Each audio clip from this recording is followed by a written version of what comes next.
Welcome to episode 118 of the Women of the Military podcast. This week my guest is Elaine Little. She graduated from college and couldn't find a job and was living at home and working part-time. The bus stop was by a recruiter's office and she decided to join the Army. The recruiter dangled a bonus and an early start date for her career, and she took it instead of waiting to be a 46B public Army broadcaster, which is what she really wanted to do. Instead, she enlisted as a Morse Code Interceptor. In this interview, we talk about her time on active duty, her switch to National Guard, and what she's doing today. It's another great interview, so let's just dive right in.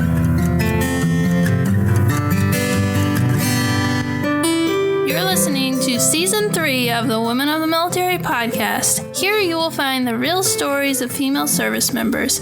I'm Amanda Huffman. I am an Air Force veteran, military spouse, and mom. I created Women of the Military podcast in 2019 as a place to share the stories of female service members past and present, with the goal of finding the heart of the story while uncovering the triumphs and challenges women face while serving in the military. If you want to be encouraged by the stories of military women and be inspired to change the world, keep tuned for this latest episode of Women of the Military. Welcome to the show today, Elaine. I'm excited to have you here. Thank you. So let's start with, why did you decide to join the military? Well, I had graduated from college and I was very aimless. I didn't know how to find a job. My parents were very protective and, let me move back in the house and let me find my way. And I had visions of this going on for years, and that scared me. So I was working, I was working temporary jobs taking care of elderly people.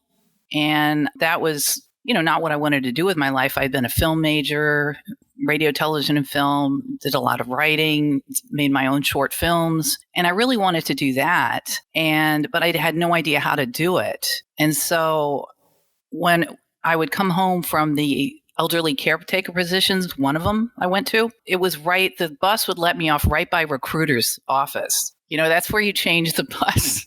And so one day I walked in, and I think I wanted to be, 46 Romeo, broadcast journalist, but they dangled money in front of me, and I, like an idiot, went for the bonus instead of waiting for what I really wanted to do. So I ended up being a Morse Code Interceptor. That's how they get you with that money. Yep. Don't be stupid like I was. Yeah, I think sometimes, especially when you're young, I think you see the money and you're like, "Whew, that's so nice." You don't think about is this actually a job I want to do? Because I remember the recruiter was like, "These are all the jobs that have bonuses." And it's like, wait, I don't think we should start with these are all the jobs. What do you want to do? And then let's see if there's jobs. Yeah. And they said I had to wait. And I was just like, no, I want to go now. And it was just this sense of urgency that really was not grounded in reality. It's well, I don't have to go right that moment. Nothing was going to happen if I waited for 4 months. But for some reason at that age, I thought I had to get out now. So you took the bonus, and then how quickly after you went to the recruiter's office were you heading off to boot camp? I would say 2 or 3 months. So not right away, but not very long either. Yeah. Well, I guess the 46 Romeo, the broadcast journalist, it was oh, you'll have to wait 6 months. And this was 3. And I'm oh, no, I'll take that. And plus $8,000 before taxes. Before taxes. You learn about that too, huh? So did you start preparing to get ready to go to boot camp, or were you just hanging out waiting for your time to ship out? I was not prepared at all. I had no idea about the military. I did have a friend in college who went to ROTC, and she would take me to rappelling stuff on the weekends. So I thought I knew something, but I knew absolutely nothing. My family was not a military family. The only reason my father was in World War II was because he said he saw the handwriting on the wall. So he went and got into the Navy because he thought it would be a little easier on him. So I had absolutely no idea whatsoever. So what was boot camp like? It was terrible. It was really terrible. I was very much an introvert. I was not coordinated. I couldn't march correctly. They made fun of me. I stopped having my period. I didn't have a bowel movement for 8 weeks. I didn't care. I thought, well, 2 less things I have to worry about. Plus, if I'd gone to the drill sergeant with no period, they would have said, you're pregnant. They were always freaking out about women being pregnant. And I thought, My opinion of the drill instructors was kind of poor. I thought they were crass, because they were using a lot of bad language. I don't know if I should say this, but they said we smelled like tuna fish. And one time I remember they were constantly saying how much we smelled. And I remember one time he was standing next to us, one of them, and he said, "Who smells?" And I just said, "I smell." Okay. And I was just so angry. And so I remember walking into the bay, but before I came in, some fellow, soldiers were talking about me, and it was all female at the time. Okay. And they were saying, "Well, I don't think she's stupid." So it was kind of a bad experience. I mean, people were nice to me. I mean, the girls, the women, but I was just really, really klutzy and uncoordinated, and I had no idea what I was getting into. I was like the worst marcher. Yeah. I think the only reason I learned was because I did it in ROTC and like nobody was yelling at me. But like if I had to learn instantly at boot camp, my husband's like, "Why can't you keep in step?" And I'm like, "I just can't do it." It's something. People have all different kinds of intelligences. And I think I just didn't have that. I did get better later. They did another thing where they would have us assemble and disassemble the rifle. And you would have to, and they kept doing it over and over again. And we were timing ourselves. And I was always the last one, always the last one, always the last one. As it went on, I got really nervous and my hands started sweating, which makes disassembling and assembling a rifle 100 times harder. And so it was just like this was a day after day after day after day after day. So boot camp wasn't too much fun, but you made it through. Yeah. And then did you go to your next base or did you go to AIT? I went to AIT. I went to Fort Devens, Massachusetts to learn how to copy Morse code. That sounds really interesting. Is it interesting or? I mean, it's interesting in a way, but it wasn't interesting in terms of what I wanted to do with my life. It doesn't have much of an application in the kind of things I like. Yeah, because it's not broadcast media for sure. No.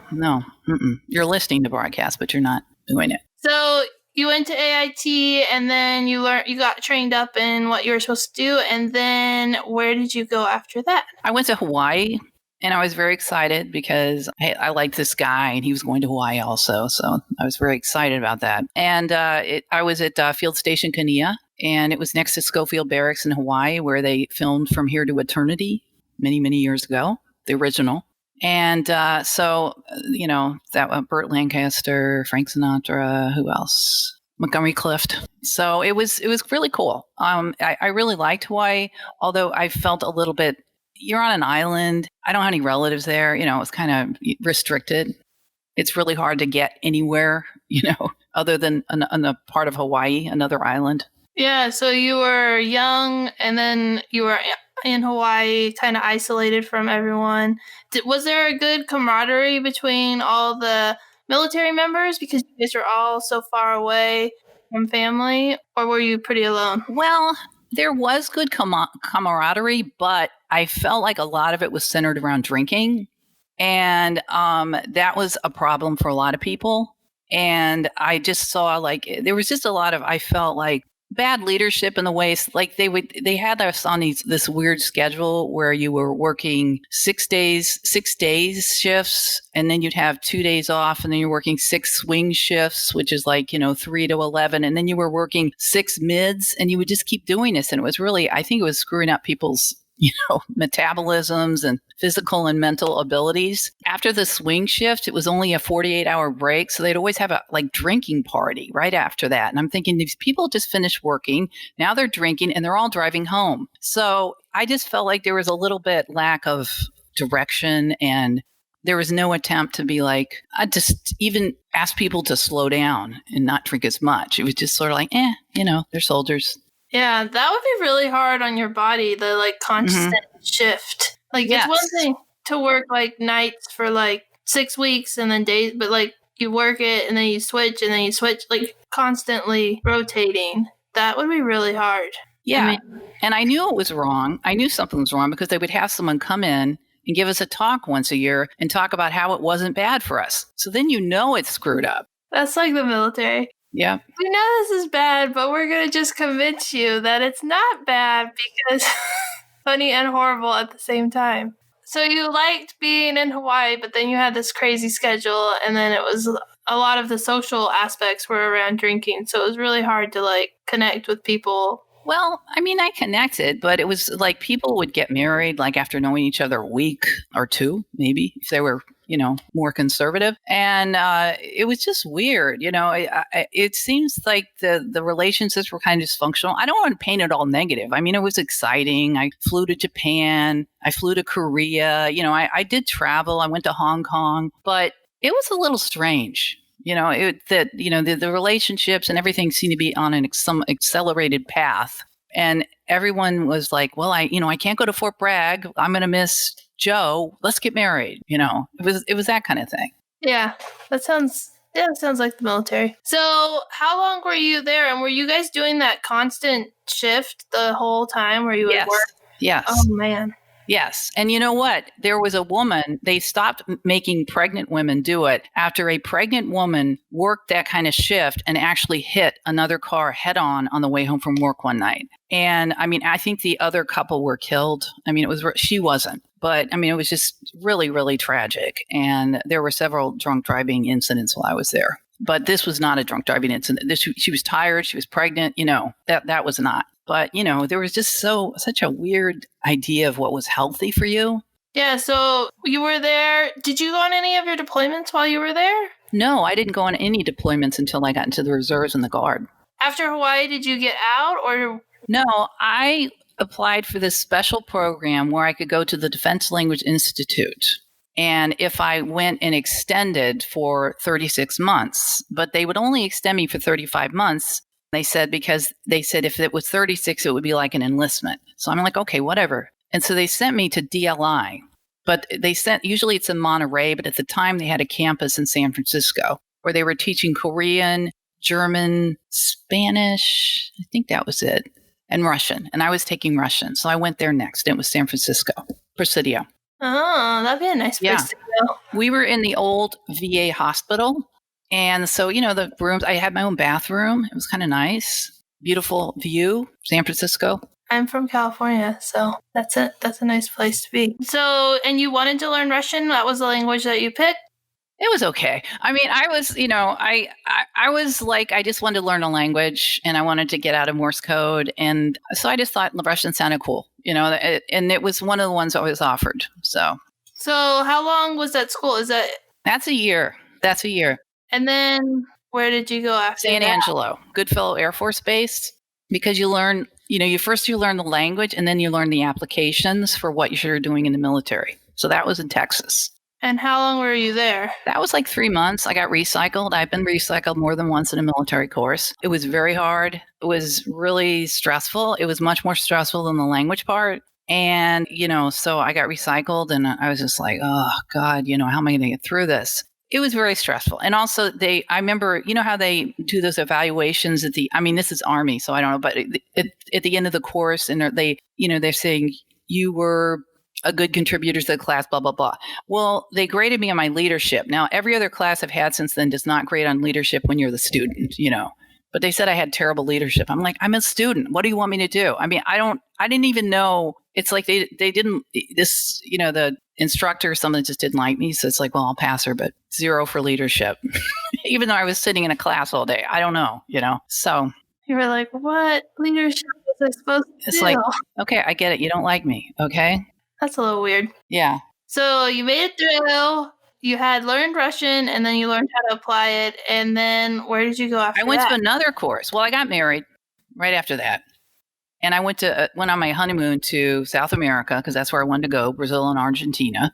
After that, I come back and I have an add-on course at Fort Devens. And I was kind of, the thing is, this training had taken a long time. That 35 months was just clipping by, And by the time, when I took the add-on course at Devens, that put me into the next year. And I got to Fort Polk, Louisiana. I only had like 9 months left on my thing. And they were pissed. They were like, how the heck did you only get to sign up for this many months? You should be here for another 2 years. And, you wasted the Army's money and, all this stuff.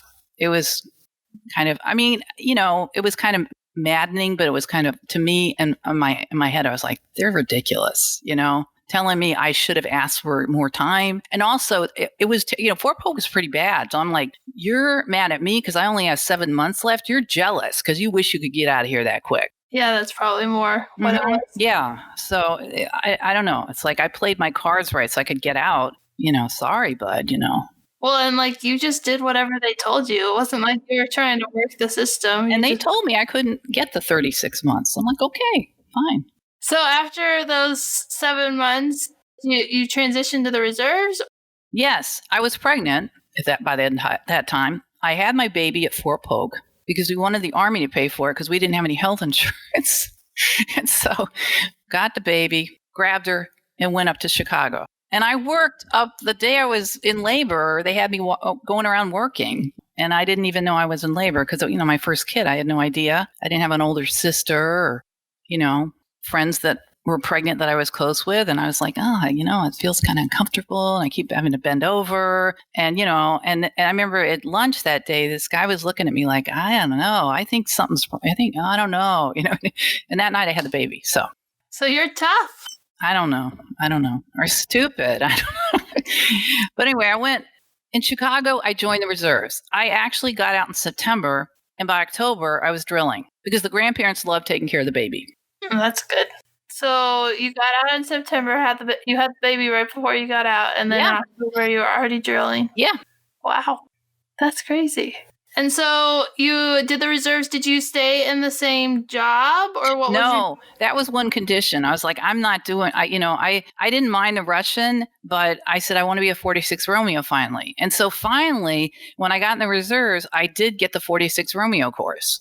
And when it was at Fort Ben Harrison in Indianapolis. And so I got that right a year after my daughter was born. I went there and finally got that course. It was great. That's awesome. So you switched career fields and then you started drilling and then you went to your AIT about a year after your daughter was born. And then you said that while you were in the reserves, you deployed. I did. 3 times, right? Yes. The first time was in 95 and I went to Guantanamo Bay, Cuba. And this was when the balseros or the boat people, when Cubans were leaving Cuba and were trying to, these makeshift rafts they were using to float over on, the Atlantic to Florida. And the Coast Guard was picking them up and putting them all on Guantanamo in these different camps. There was one camp, X-ray, if you were like a bad guy. And then the other camps were when they were checking you out. And so they had tons of Cubans there. And so I was sent there as a broadcaster to do public service announcements and to run the radio station. And we would play salsa all day. And then we'd run these very kind of strange public service announcements. We had one don't eat the iguanas because apparently that was an issue. We had don't dive off the cliffs because that definitely was an issue. I don't know. People would just get antsy in the camps because they were waiting and waiting and waiting. And a lot of them, they got citizenship, they got their residency eventually. It just took a while. And, and the thing is, there were Haitians there too. And I mean, it was very, very disturbing to me to see Cubans getting it was great. They were getting, able to become an American citizen, but the Haitians you're going back. And I mean, I just can't put it down to anything but racism. I mean, I know people make arguments about the politics of Haiti versus Cuba or whatever they want to say, but I just thought, it's ridiculous, But the Cubans were very interesting. They were a lot of great artists, and they would use things like MRE packets for artistic materials. For example, they would melt down the plastic and make sculptures. That's really interesting. Yeah. I wish I'd bought it. There was this one thing with barbed wire and then a person's image, and then it was just really, really cool stuff, and arts and oil paintings and dancing and music. And Gloria Estefan came and played, and Arturo Sandoval, a famous, I think, trumpet player. Wow, that sounds really interesting. Were you surprised when you found out you were going there, or was that something that you knew was coming? I knew it was coming. They had mentioned it. I just felt like at the time I was like, well, I never get to go anywhere good. So, I'll believe it when I see it, So, but it came down. So it was very interesting. And how long were you deployed there for? That was 6 months. Was it hard on your family or your job? At the time I was at a reservist / housewife. That was it. And yes, it was hard in the family. Absolutely. Absolutely. Yeah. But I mean, I loved it so much that I tried to push that away. Yeah, that makes sense. I think sometimes you have to do stuff for yourself and your family will figure it out. And that's what they did, right? That's kind of what we did. And I don't know if I regret that or not. Sometimes I think I don't, because I don't know. I just think that you need to, just because you're a mother and a wife, I think you can do things like that. I mean, it can get out of hand. I think it got sort of out of hand later, but at the time this was just one thing and they had the grandparents there and everything. Yeah. So that was in 95, right? That's 95. And then you said that you deployed to Bosnia. Yeah, Sarajevo. And I was also at the radio station there. That was really cool because it was a NATO force. And so we were working with the Germans and the French and the Brits and I think some Scandinavians and the Turkish. And I was at the radio station and I had a really great German commander. We really got along great, Captain Mueller. And it was good because I didn't get along so well with the Bosnian ladies. They kept talking about they'd had this young kid, I knew him. He was a nice guy before, and they kept talking about how great it was when he was there. And I'm like, okay, well, I'm here now. Okay. But they were just sort of like, but, Tom or whatever his name was, we liked him. I'm like, I know you liked him. Okay. But he was just, after a while, he's just like, you don't have to go see those ladies. Just do your work here. So he was cool. He understood. He knew what was up. When was that you went to Bosnia? That was 98 to 99. Mm-hmm. I was going to guess that time frame. Mm-hmm. I sort of know my history. Yeah. Yeah. It's a fascinating place, and I did some filming there while I was there. I had my Sony Hi8 camera, and this friend of mine that I'm still friends with, she made a film for 4-H. She introduced 4-H to the Bosnians. I mean, that's the way I remember it. Okay, maybe it was there before, but I remember she was saying she introduced it. So they did a film, about trying to get Bosnian high schoolers interested in 4-H and, agriculture and that kind of thing. And I was involved with that. That sounds really cool. And so was that 6 months too? That was 9 months. Yeah. I think what's interesting is I don't think people think about how often the reserves deploy or that they deploy before 9/11. I think that there was a lot of hype about people like the National Guard and reserves deploying when 9/11 happened and the wars kicked off, but you deployed twice before any of that.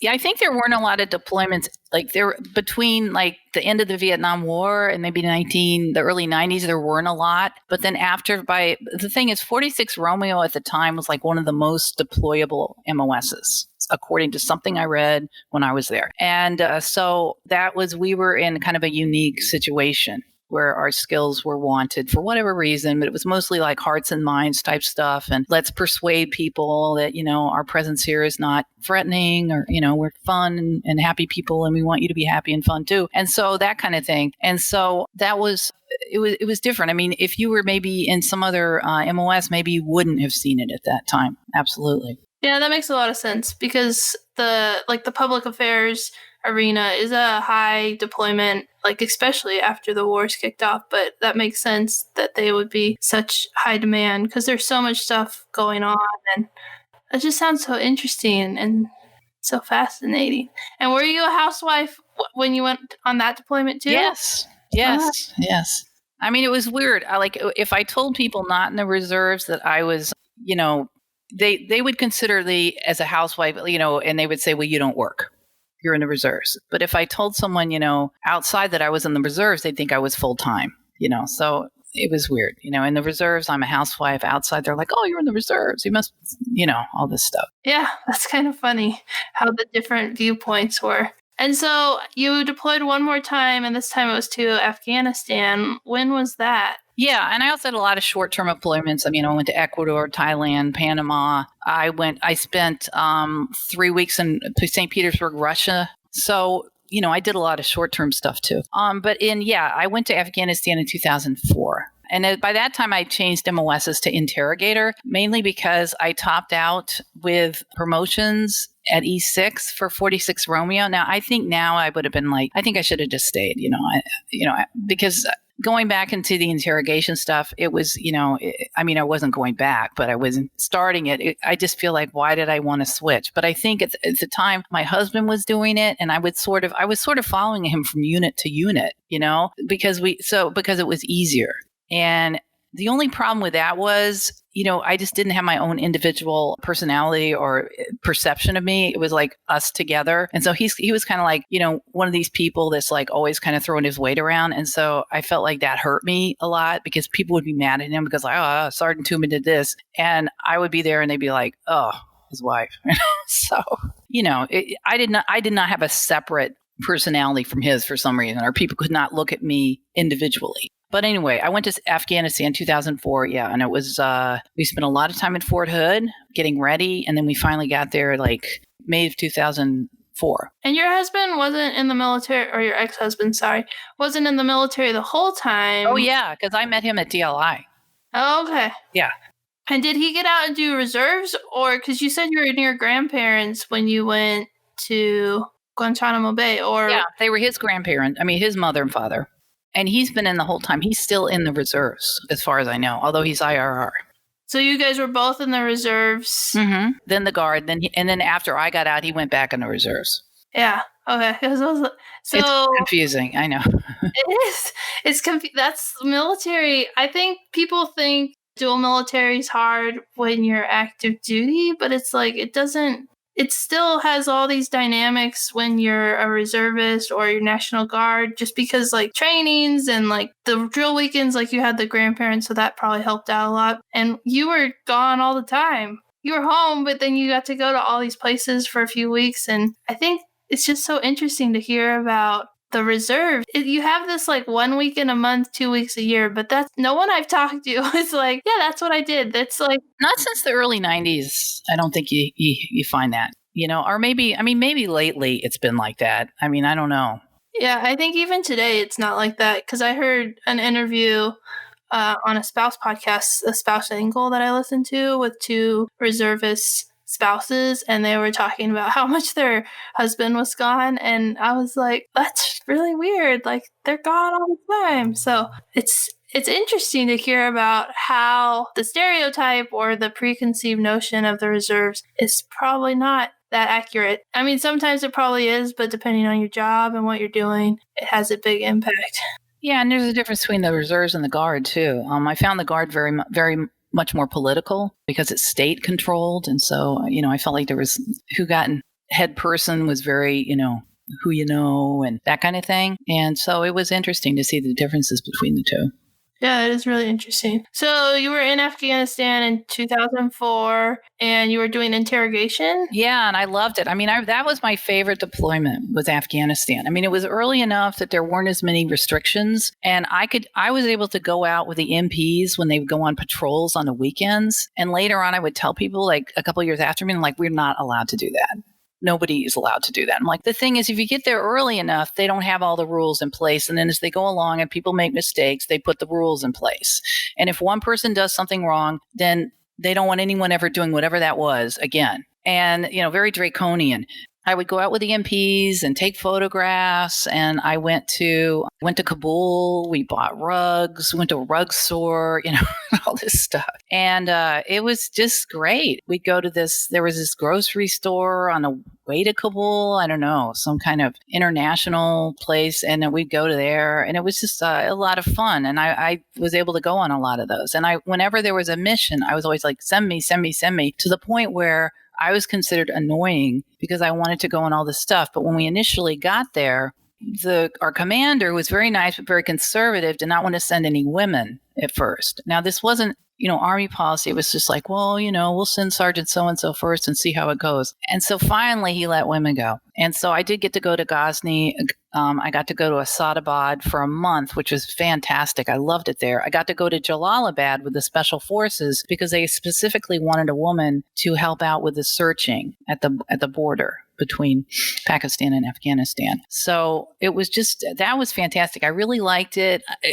Afghanistan, for the most part, was a good experience. There were bad parts, but for the most part, it was a very good experience. Yeah, it's so interesting because I went in 2010 and my mission took me off base. And like, I remember people being like, how do you get to go off base? I just want to get off this base because they were stuck on Bagram doing whatever it was. And they wanted to go and like see Afghanistan. And I was like, well, I don't really want to go off base, but I guess I get to. And like, so it was like a totally different experience than people who like could not leave that. I just don't know how people could do it. I mean, I think it just would lead to all kinds of mental health issues, just being stuck in your tent, and it was just, I think Afghanistan's beautiful.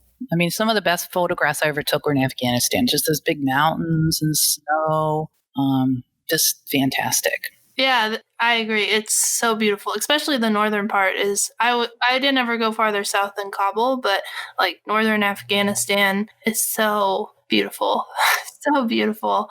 I did a blog post, I'll link to it in the show notes, called Afghanistan Through Pictures. And it's just like pictures of like the culture and the beauty of Afghanistan. And it's so pretty. Because I had a PA team with me, so I have a lot of pictures from my. Oh, that's fantastic! Yeah, I must have taken like 200 pictures, and it was just, and I mean, I've used them in all kinds of things I've done since. Like, there was a book I remember, Chicago Veterans of War. They used some of the photographs. I was in Veteran Voices. They used some of the photographs. I've been, getting them out there. Yeah, it's really cool. That's awesome. Yeah, so many people don't have like any pictures from their deployment, or they have like one or two. And I'm like, oh, I have this whole CD that the PA team gave me when I went home. And I've used them a lot for my blog and my podcast, so it's been great. So you really enjoyed your time in Afghanistan and got to see and do a lot of different things. And then you came home, and how much longer were you in the reserves? I was in till 2000. I mean, I was in the Guard by then because I got in the Guard like 2000, 1999, 2000, around then. I was until 2008, and I went for warrant officer 2006. It was a weird warrant officer course I went through. It was weekends for like 9 months, and then a 2-week period instead of going to Fort Rucker, Alabama. And so I went for that, and I got some bonus. I didn't care about the bonus, but it was just some silly bonus that they told me if I stayed in for 10 more years. But I left in 2008 because, I wanted to be a warrant officer, but I think it was more like my husband's a warrant officer, so I want to be a warrant officer. And, I don't know. I think we were a little bit competitive. So I found the warrant officer course being broken up the way it was not a good fit for me. I made it through, but, it was the height of the Iraq war, and I think they were just pushing people through, get them all out. And I need to be immersed in something, even though basic training was hard on me. It would have been terrible if I was just doing it one time a week for 2 days, And so the whole experience was just kind of sour for me. And once I finished it, I did like a year, and then I got out, and then then like 5 or 6 years later, the state of Illinois, because it's the Illinois National Guard, comes back to me for the money that I was given to do, extra 10 years. And I'm like, I paid it in one, fell swoop. By that time, I just thought, why am I doing this? Why am I doing this? It's okay, but it's not really what I wanted to do with my life. So what have you done since you left the military behind, and what are you doing now? And we can talk about most recent, or we can talk about both. Well, I'll start. I'll just go chronologically from like after I got out. I hadn't worked a full-time job, other than deployments for many, many years, and I found it very disorienting. I was applying for government jobs because that's kind of all I knew. And back then, when you left the military, it was kind of like, go federal, it's just like, that's what you do, or maybe state, you go to the government. So I'm like, all right, fine. I'll look into the federal government. Well, I got a job, and I can't even believe I got the job. It was with the Department of Labor, and it was a pension investigator. And I still don't even know what that is. Okay. And I had it for like 9 months, and I didn't get any training for the first 3 months. I just sat in an office and listened to the radio. And then we went to training in Boulder, Colorado, and it really wasn't training. It was just, I don't know, there were a lot of classes, but they were just sort of like talking to us and not telling us exactly what we need to do. So I thought, I'll look around for another job. So I found a job with the state of Illinois, and it was with a film office. So I was really excited about that. And I did get that job. And I went there, and they told me something that you never want to hear when you get a job. And that is, after you walk in and they say, well, this is a new position and we're still figuring it out. Okay. That's bad. Okay. Because they didn't know what they wanted me to do. I couldn't do what they wanted me to do. And I'm convinced, although this may be my paranoia at work, that I think I was hired because I was a veteran and was considered, they could check that off for the year of 2008 or whatever. And then they got rid of me right before I came up to my 6 months. It was like that week on a Monday, they called me in and said they were letting me go that Friday. It was the weirdest thing ever. And I mean, in hindsight, I think it's kind of funny. That week, after they tell me I'm fired, and I lied to everyone and told them, well, my daughter's graduating from high school. I need to be there for her, which I did, but. And they took me to a birthday lunch that week, which I was kind of unenthusiastic about, but I played along. And it was, after that, I was just like, I can't work.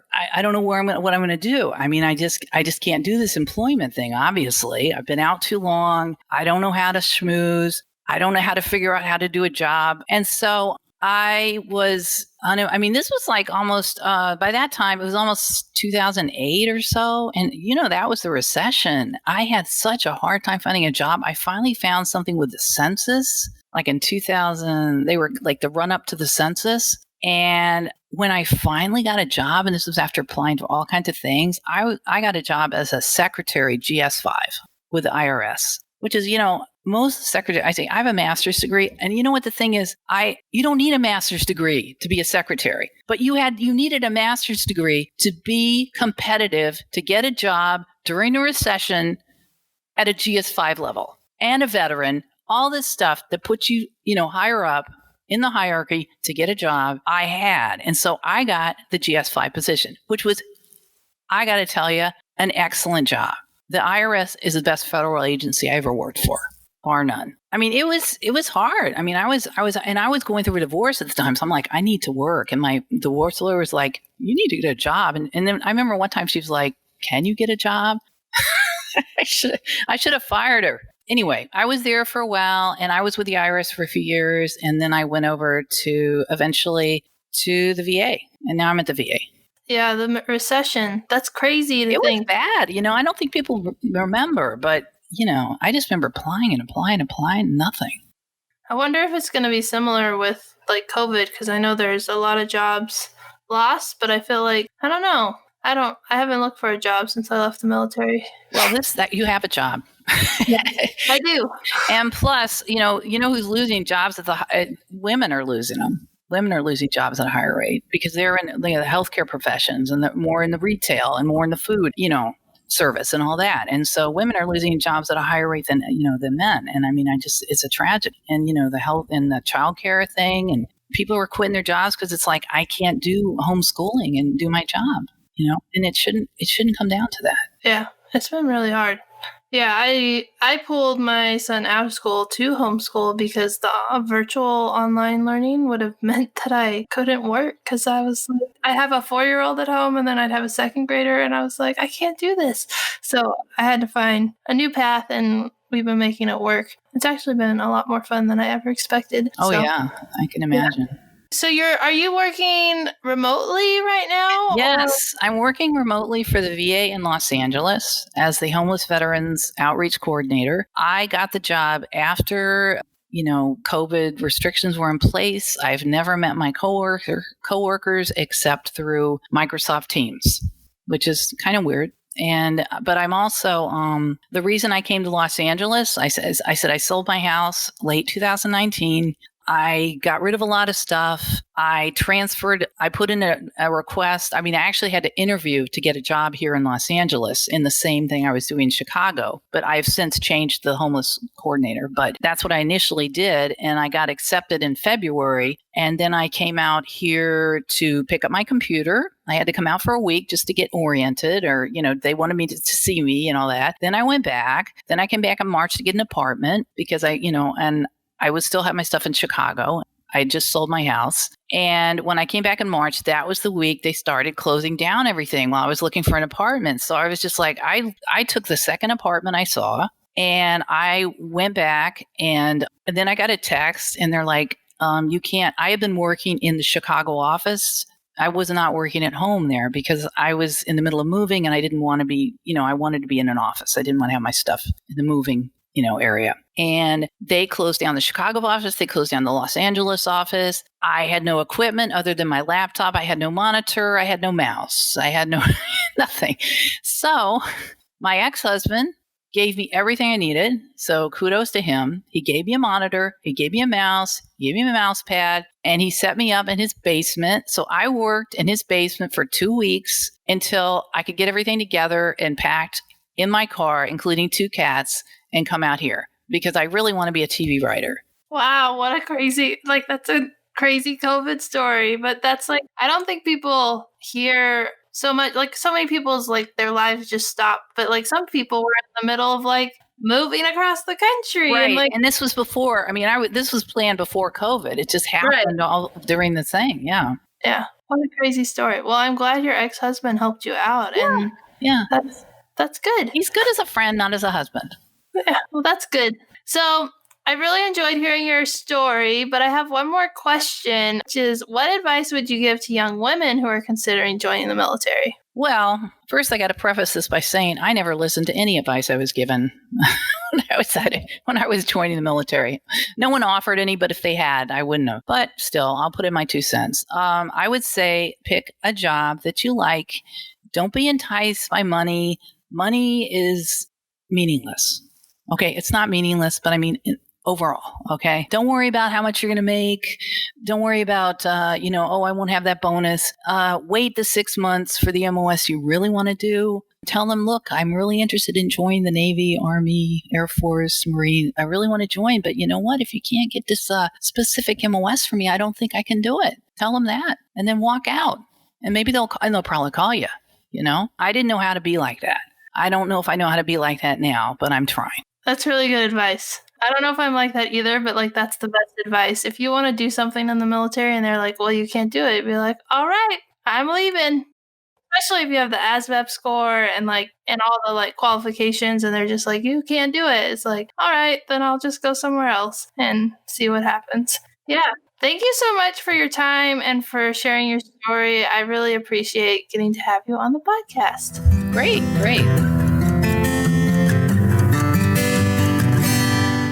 Thank you for listening to this week's episode of Women of the Military Podcast. Do you love all things Women of the Military Podcast? Become a subscriber so you never miss an episode, and consider leaving a review. It really helps people find the podcast and helps the podcast to grow. Are you still listening? You could be a part of the mission of telling the stories of military women by joining me on Patreon at patreon.com/women of the military, or you can order my book, Women of the Military, on Amazon. Every $1 helps to continue the work I am doing. Are you a business owner? Do you want to get your product or service in front of the Women of the Military podcast audience? Get in touch with the Women of the Military podcast team to learn more. All the links on how you can support Women of the Military podcast are located in the show notes. Thanks again for listening and for your support.